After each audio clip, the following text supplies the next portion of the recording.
Mr. Speaker, I rise to move a motion on the urgent need to stop incessant armed attacks in southern Kaduna communities and local government areas of Kaduna State.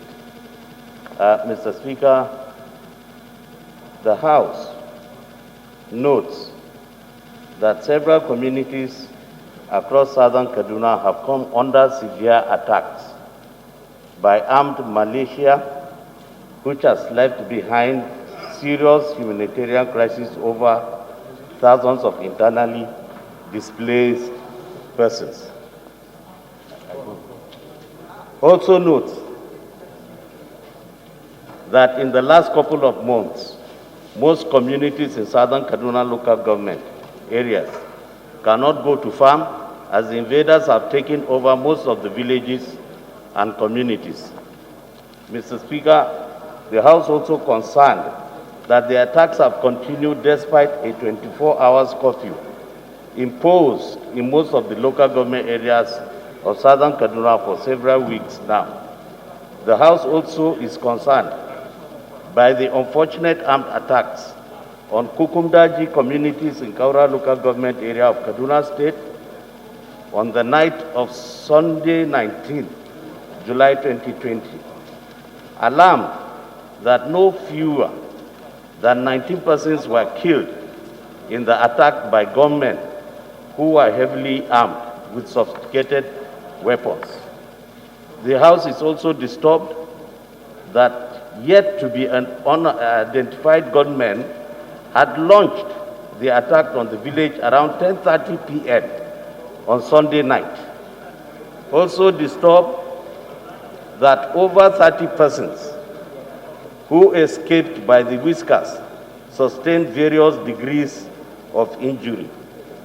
The House is also worried that the attackers, who are heavily armed with rifles and other dangerous weapons, descended on the villagers and killed them in cold blood after attending a wedding party in one of the houses in the community.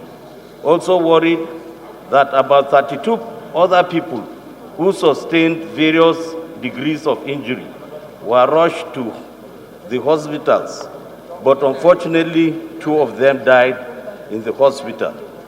Further worried that some of the villagers are still missing, as villagers are in fear to search deep into the bush for their loved ones, as security agents have not been deployed to the community.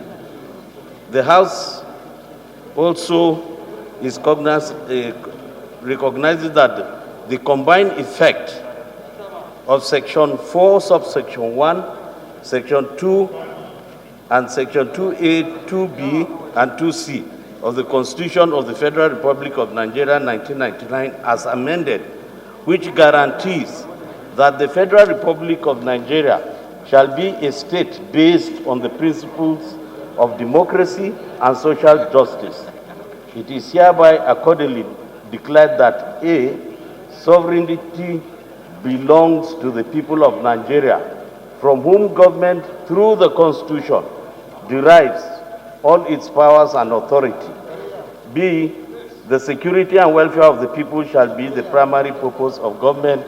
And C, the participation by the people of their government shall be ensured in accordance with the provision of the Constitution. Now the House do resolves the prayer. Call on the Inspector General of Police to urgently intervene and direct adequate deployment of security personnel in the affected communities for the protection of lives and property. Fish out the perpetrators and their sponsors and bring them to justice. 2, urge the Federal Ministry of Humanitarian Affairs, Disaster Management and Social Development to intervene and provide social and material support to the victims of the attack and displaced villagers in the communities, and return IDPs to their ancestral lands and resettle them. 3, also urge the National Emergency Management Agency to provide relief materials to the affected communities. Lastly, mandate the Committee on Police Affairs, Disaster Management and Preparedness to ensure compliance. Mr. Speaker, honorable colleagues, I beg to move.